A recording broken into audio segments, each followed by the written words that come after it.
Mari dengan hati yang bersyukur memuji Tuhan. Oh giranglah, oh giranglah, Tuhan Yesus amat cinta pada saya. Oh giranglah, oh giranglah, oh giranglah, Tuhan Yesus amat cinta pada saya. Oh giranglah. Ku masuki gerbangnya dengan hati bersyukur, halamannya dengan pujian. Kataku hari ini harinya Tuhan, ku bersuka sebab Dia girangkanku. Ku masuki gerbangnya dengan hati bersyukur, halamannya dengan pujian. Kataku hari ini harinya Tuhan, ku bersuka sebab Dia girangkanku. Dia girangkanku, oh Dia girangkanku, ku bersuka sebab Dia girangkanku. Dia girangkanku, oh Dia girangkanku, ku bersuka sebab Dia girangkanku. Ku masuki gerbangnya dengan hati bersyukur, halamannya dengan pujian. Kataku hari ini harinya Tuhan, ku bersuka sebab Dia girangkanku. Sama-sama katakan. Dia girangkanku, oh Dia girangkanku, ku bersuka sebab Dia girangkanku.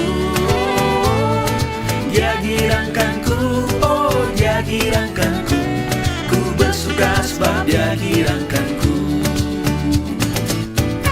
Mari bertepuk tangan.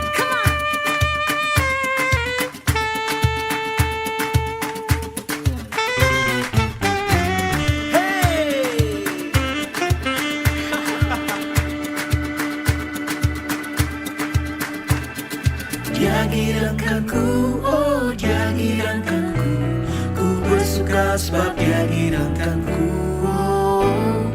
Dia girangkanku, oh Dia girangkanku, ku bersuka sebab Dia girangkanku.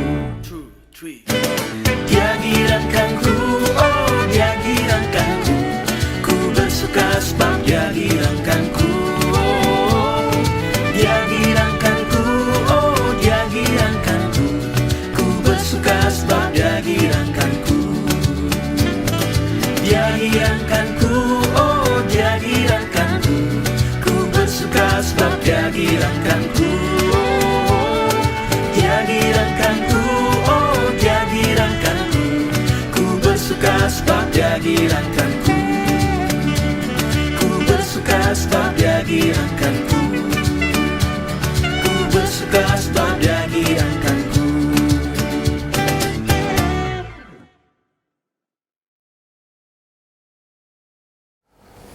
Shalom Bapak Ibu dan saudara-saudara yang terkasih di dalam Tuhan.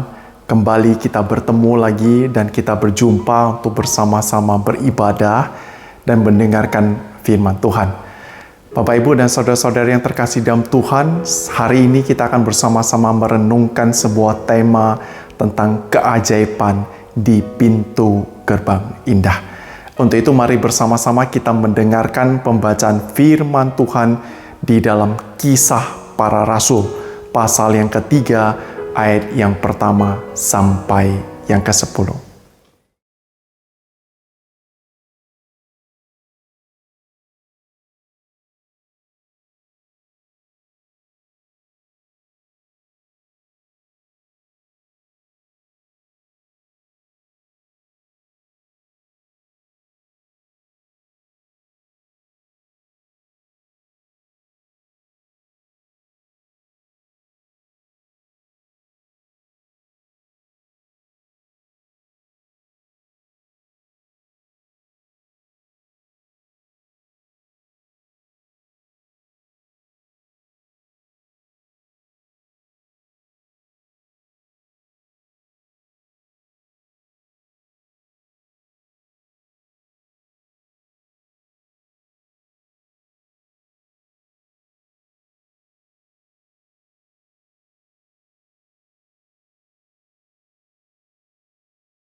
Saudara, manusia secara sadar atau tidak sadar sering digerakkan oleh motivasi.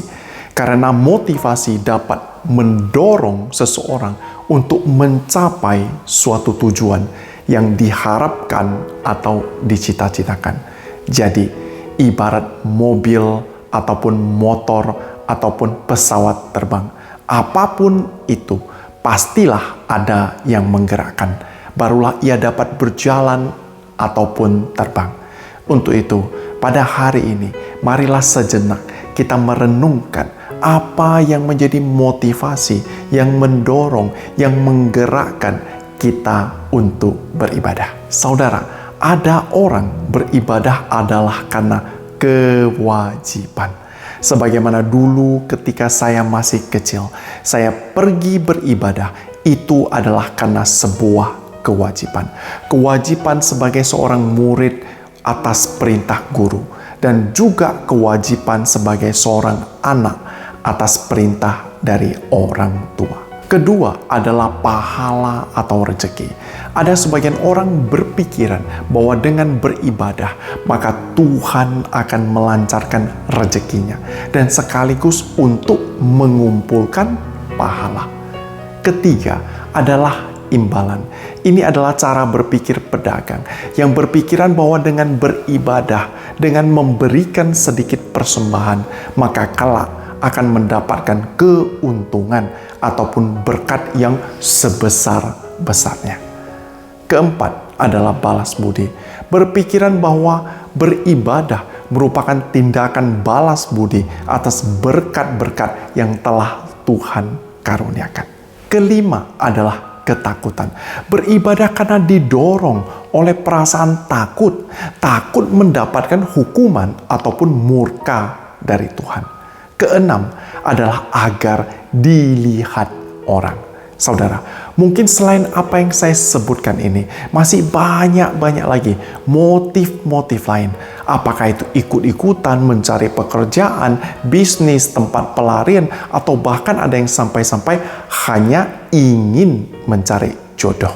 Apapun itu, positif ataupun negatif, setiap kita pastilah memiliki motivasi tertentu di dalam kita beribadah. Sebagaimana firman Tuhan kita hari ini yang berbicara mengenai seorang pengemis yang sedang mengemis di luar gerbang bait Allah ataupun di luar tempat beribadah atau disebut dengan gerbang indah, dengan motivasi untuk meminta sedekah dari orang-orang yang hendak beribadah. Saudara, gambaran ini mungkin tidak asing lagi bagi kita. Hanya saja mungkin ada satu hal yang tidak biasa dari perikop firman Tuhan kita hari ini, yakni di mana ketika sang pengemis sedang meminta sedekah, yang didapatkannya justru adalah bukan sedekah, melainkan firman Tuhan.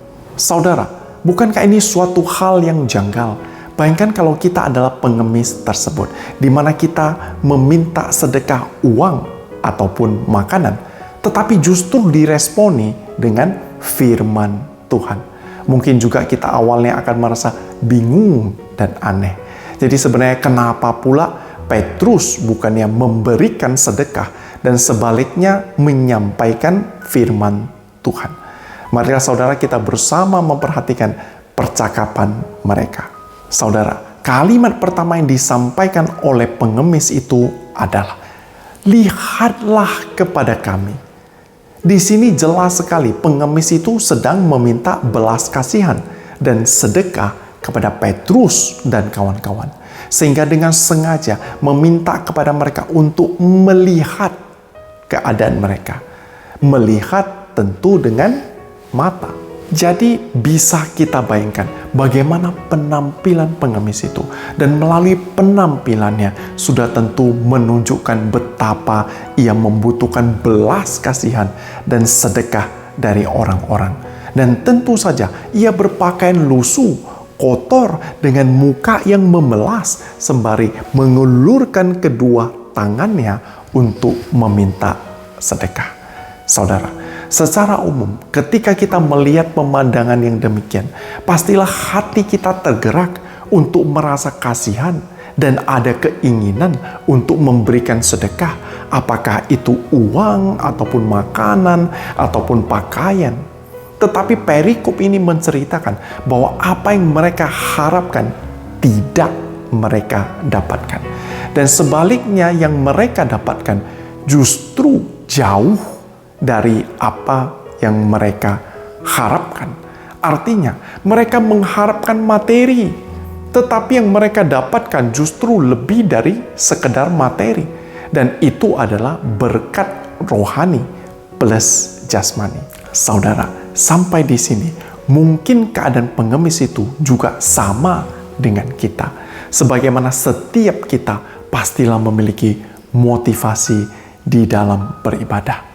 Apapun itu, kadang kita juga sering berkata, Tuhan, lihatlah kepada kami. Tuhan, lihatlah keadaan kami. Tuhan, lihatlah kesusahan kami, masalah kami, sakit penyakit kami. Seakan-akan kita seperti pengemis yang meminta belas kasihan dari Tuhan.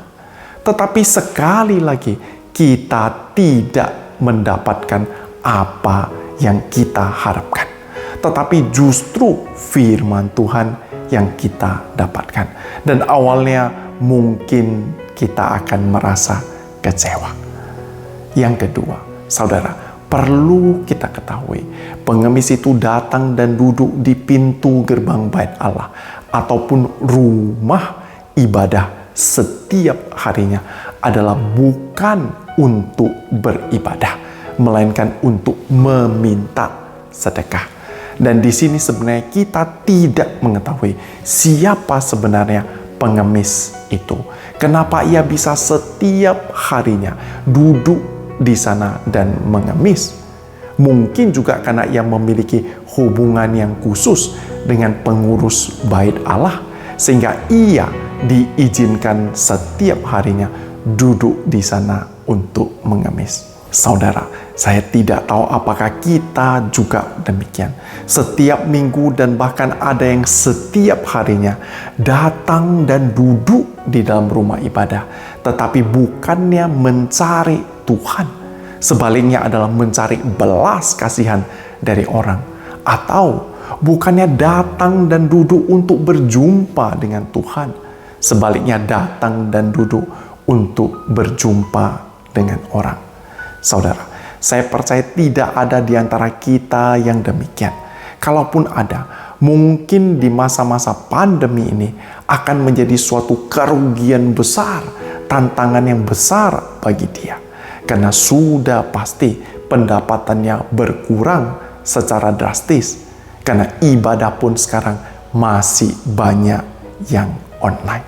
Saudara, renungkanlah sekali lagi apa yang sebenarnya kita cari atau harapkan ketika kita beribadah, atau apa yang menjadi motivasi kita di dalam kita beribadah. Yang ketiga, Petrus yang meskipun hanya seorang manusia biasa, ia dengan jelas dapat melihat apa yang diharapkan atau diinginkan oleh pengemis itu.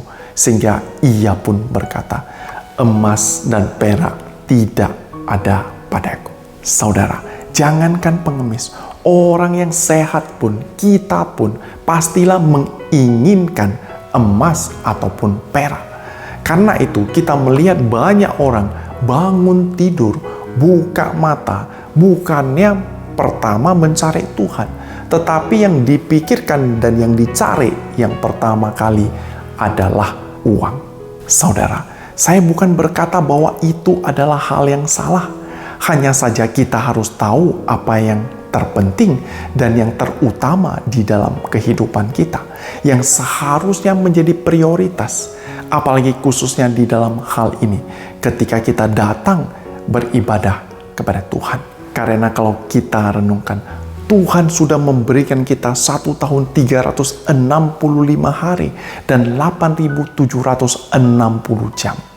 Numpang tanya, berapa banyak yang telah kita gunakan untuk Tuhan selain daripada untuk memenuhi harapan dan keinginan diri kita sendiri? Karena apakah hidup untuk makan atau makan untuk hidup. Saudara, jangan terbalik-balik atau dibalik-balik.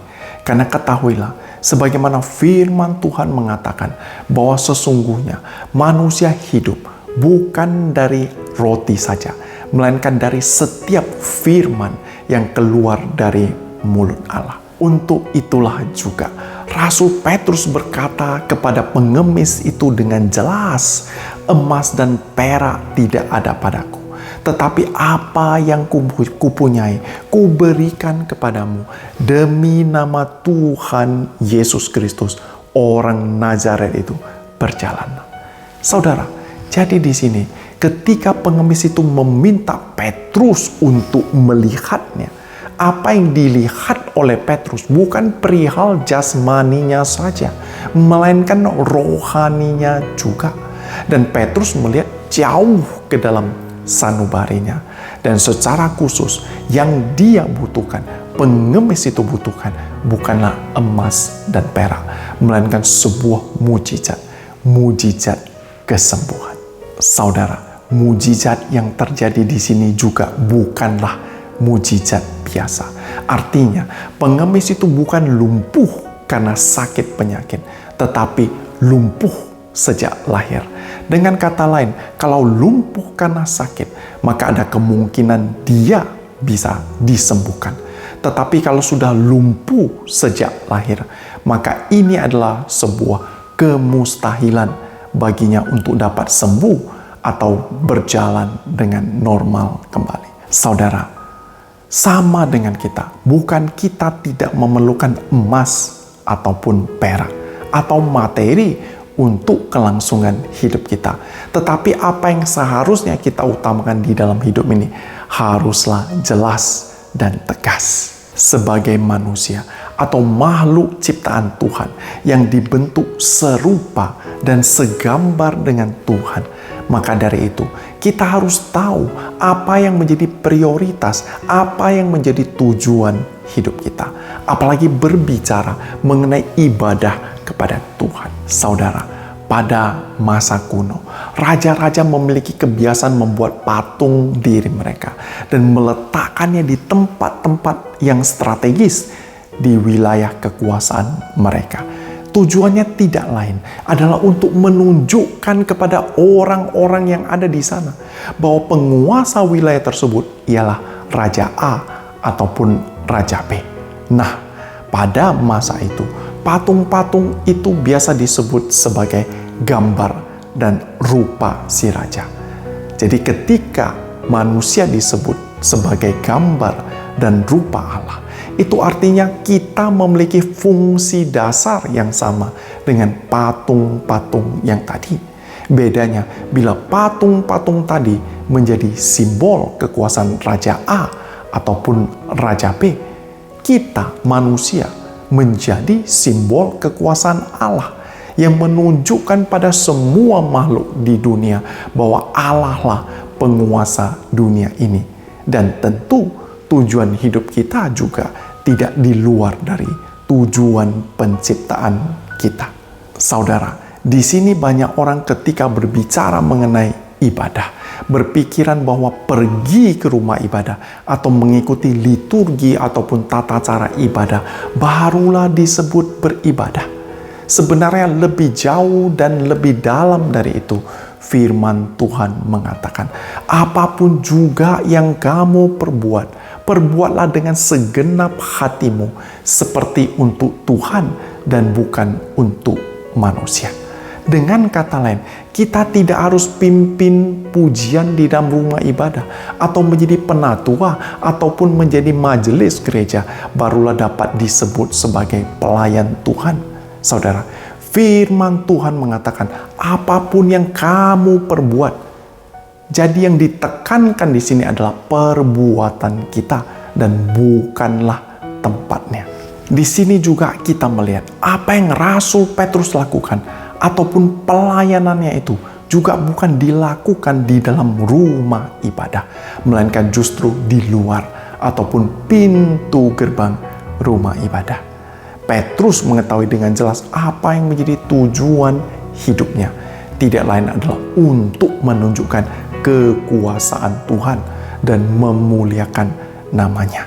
Sehingga orang-orang lain yang ada pada saat itu menjadi takjub dan memuji Tuhan. Terakhir, saudara, karena peristiwa itu banyak orang bukan hanya menjadi takjub, tetapi juga mengikuti Petrus dan kawan-kawan. Kalau tadi kita sudah melihat bahwa Petrus meskipun adalah manusia biasa, tetapi Tuhan memakainya dengan luar biasa. Ia bukan hanya dapat melihat kebutuhan jasmani manusia, tetapi lebih jauh daripada itu. Ia dapat melihat kebutuhan jiwa ataupun rohani manusia. Meskipun demikian, ia bersikap jujur kepada dirinya sendiri dan pada orang banyak itu. Ia dengan rendah hati mengakui bahwa semua yang dia dapat lakukan bukanlah berasal dari dirinya sendiri, melainkan dari Tuhan Yesus Kristus yang mati, disalibkan, dan yang bangkit dari kematian pada hari yang ketiga. Dia tidak mencoba atau jatuh di dalam godaan untuk memuliakan dirinya, tetapi sekali lagi ia mengembalikan kemuliaan itu kepada Tuhan. Dan karena iman, kepercayaan dalam nama Tuhan Yesus inilah, maka orang yang lumpuh sejak lahir itu dapat kembali berjalan sebagaimana orang normal lainnya. Dan inilah kesaksian itu. Saudara, hidup kita, atau lebih tepatnya keseluruhan daripada hidup kita, adalah bukan untuk menyenangkan diri kita sendiri atau untuk menyenangkan orang lain.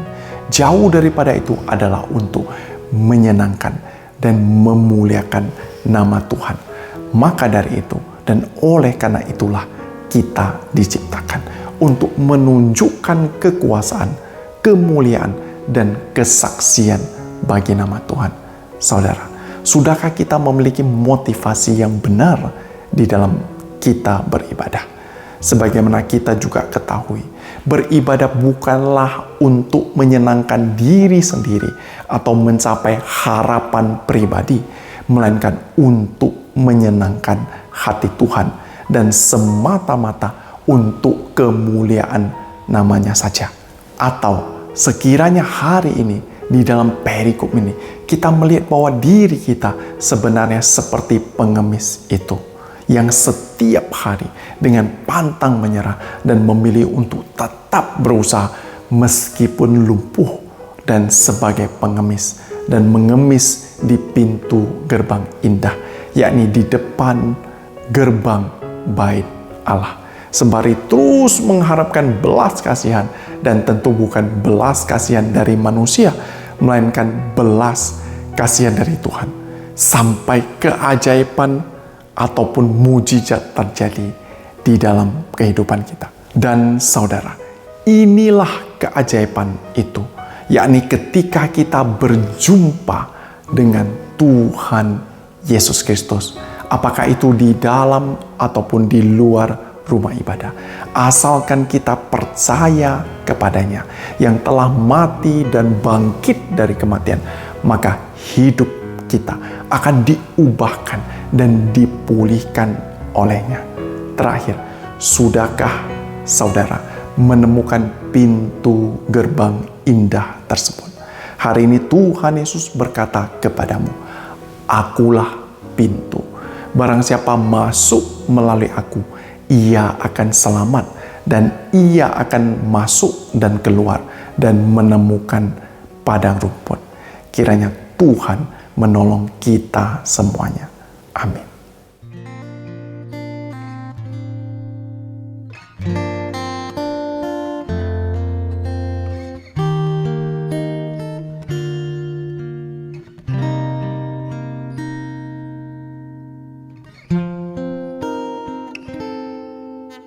Saat ku tak melihat jalanmu, saat ku tak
Mari bersama kita menerima berkat daripada Tuhan.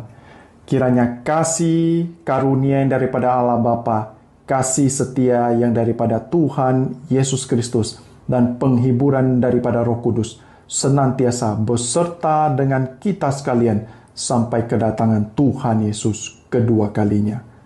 Amin.